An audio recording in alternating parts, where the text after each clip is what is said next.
it comes to grief, some days you may feel okay, and other days you may feel like a wave of emotion hits you from sun up to sundown. Every single one of those feelings are valid. The whole range. The feelings will change, they will wax and wane, and that's normal. If your parents were in pain towards the end, you may also feel a sense of relief that the pain is no longer present, guilt for feeling that relief, and then anger and sadness over the loss of their life.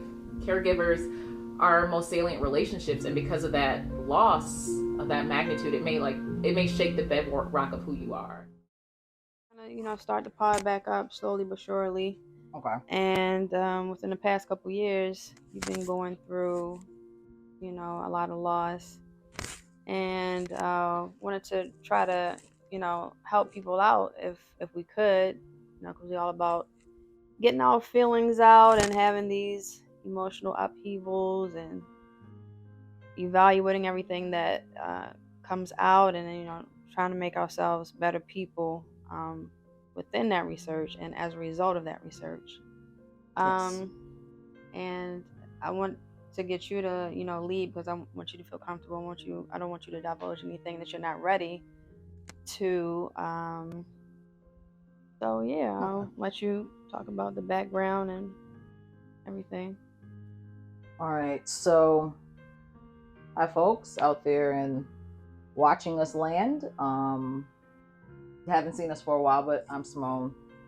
This is Jen, back with the Clean Theory. So, Jennifer came to me with the idea for our new episode about grief, because I have been dealing with a lot of loss, and just learning about how to manage my grief and a lot of the life lessons that I've learned.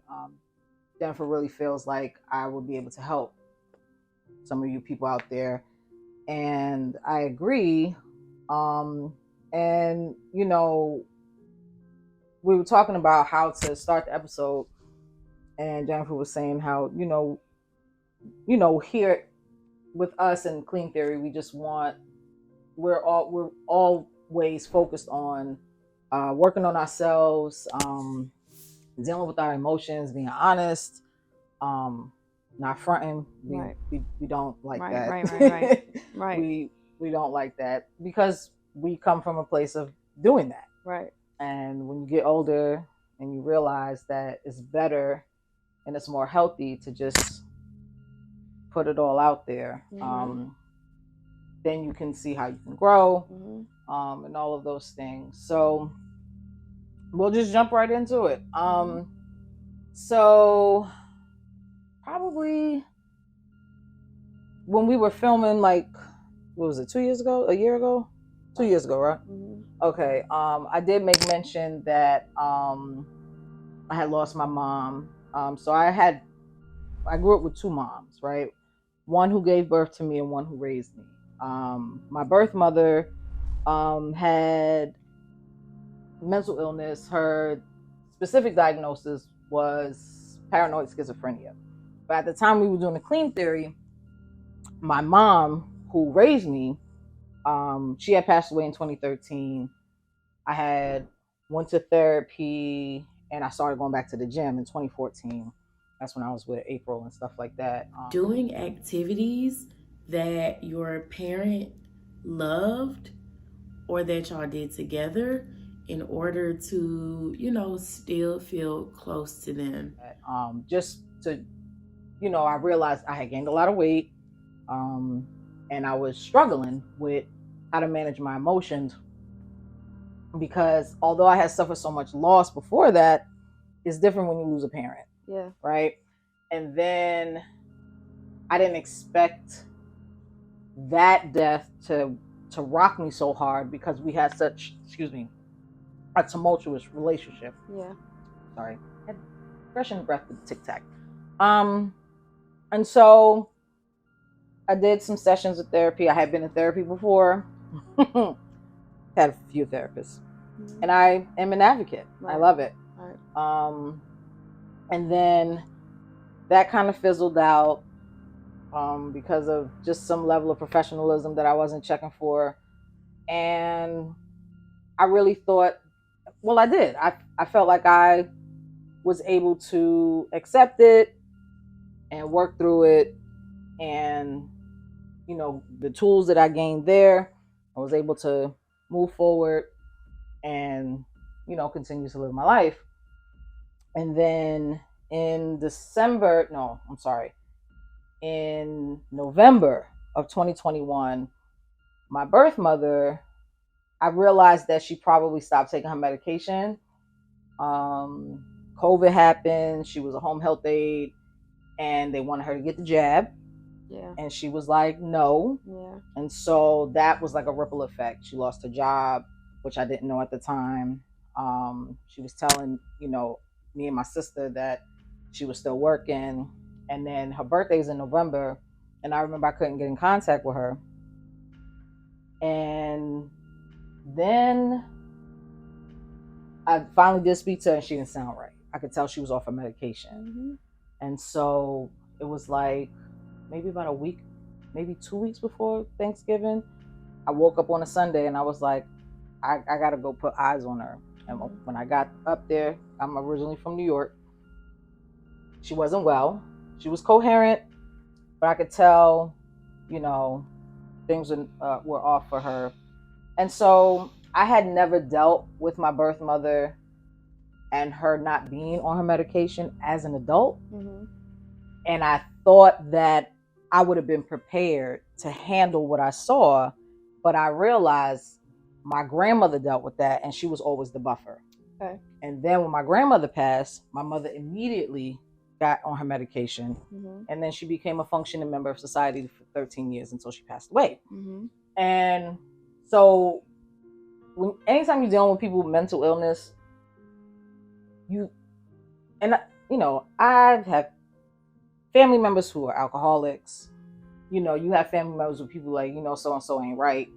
Your uncle's crazy, which is a terrible thing to say, but that's just, that's how we do it in our community. And other communities too, we just label people until they get a proper diagnosis. Mm-hmm. And so you kind of think that you understand mental illness until you actually have to deal with it on a personal level. And I didn't really know what to do when I went to see her. So for me, I was like, well, this was an assessment. So I just watched her. I looked around, saw what she needed, mm-hmm. all of those things. And went to the store, bought her some food, and gave her some money. And then I was like, all right, I'm going to go home, talk to my sister. And we were going to try and get the ball rolling, right, on possibly getting her some help, maybe getting her back on her medication. Probably trying to talk to her about selling my grandmother's house. It was too much house to deal with. Mm-hmm. And so we had a plan. And I talked to Jennifer about it, and it was a really good plan. And then I'm not ready to go into the details, but my mother passed away the day after Christmas, and it was a very traumatic experience. And the only reason why I don't want to go into the details right then, we'll probably go into another episode, so that I did not talk to my sister about it, and I did not talk to my family about it, and I want to be respectful and give them a heads up first. And I just didn't, because I didn't know how I felt about it, and I just was like, whatever. But I think right now I could still have this conversation about my grief, because it's still very detailed, and it's still very I think I'll be able to connect with people on that level without them knowing like all of the specific details. But I knew immediately when she passed away, the first thing I said to myself was, oh, I'm going to need therapy. Mm-hmm. I knew that right off the bat. Why? Because of how traumatic her death was. Got it. And I was just like, I've been through therapy before, and I started to learn, some like what my triggers were. That was a definite trigger that I had never experienced. And I was just basically like, I would be a fool to not take care of myself. and immediately go to therapy. Yeah.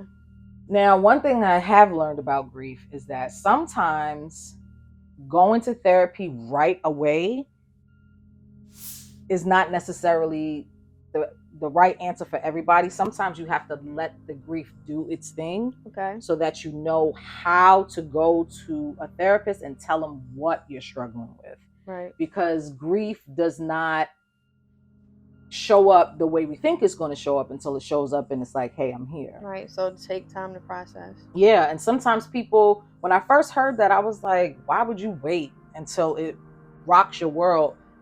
But it's literally like, you know how when you have your first kid, you have the child has a stuffy nose, you take it to the doctor. Then by the time you get to the third kid, you be like, we're gonna wait a couple days. It's the same kind of concept in a more negative space about it. But and so I didn't go to therapy right away, but I made the decision that day that I was going to go to therapy. And then, it was the planning of the funeral and all that other stuff, and trying to clean out the house and just trying to get back into a normal space.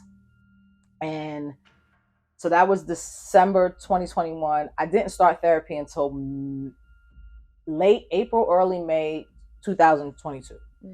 And by that time, I had went through some personal things in my relationship that came to the surface that I didn't realize I needed to work on, not just relationship wise, but how I was showing up in my relationship, and just some things about myself that I guess I ignored in some sort of way. But when you're in a relationship, you put your head down and you just push through. You do your thing, you do what you're supposed to do, and you just don't think that, you don't really equate maybe the things that you're neglecting about yourself is gonna like pop up because crazy. I remember you saying we having conversations, and you what I took away from our conversations is that after you suffered your loss, a lot of things were put into perspective. Things became 2020. Like, it was very clear. Like it was crazy how this one thing affected this other thing. And of course that can happen, but it was like in a whole different space. It was like you're sad and you're going through it, but at the same time you would think that you would be fogged out, but no. Yeah. That joint got clear. It was so strange. Yeah. And having been, which is just, it's really weird because I was very fortunate to have two moms, but I also always tell people that I also have twice the pain, because planning a funeral and putting your mother in the urn one time is terrible. To have to do it twice is unfathomable. So when my mom died, in 2013, I didn't have that experience. I didn't have the experience of, learning some things about myself that I couldn't ignore. I also wasn't in a stable relationship at the time. I was actually super single. I think I was dating, but I was kind of like ending that kind of relationship at the time. And then it wasn't even a year later when I met the person I'm in a relationship with now. And at the time I didn't think anything of it, didn't really think I was like in a heavy state of grief. I felt like I was in a good space. I felt like, I would have moments I would be sad, but that's the normal part of grief. And, everything now is just perspective. Everything now is information. Every single thing that happens to me now, I look at it as information. I'm not saying that I'm not affected by it. I'm not saying I don't get sad or get mad, or I don't have all these up and down emotions. I have to look at it as information first, because then that helps me to stay in a very grounded and neutral space. Because when you're dealing with such a traumatic event, because it's not just the fact that I'm going through grief, it's not just the fact that I'm mourning, right? And so what I learned, like, what is the difference between grief and mourning?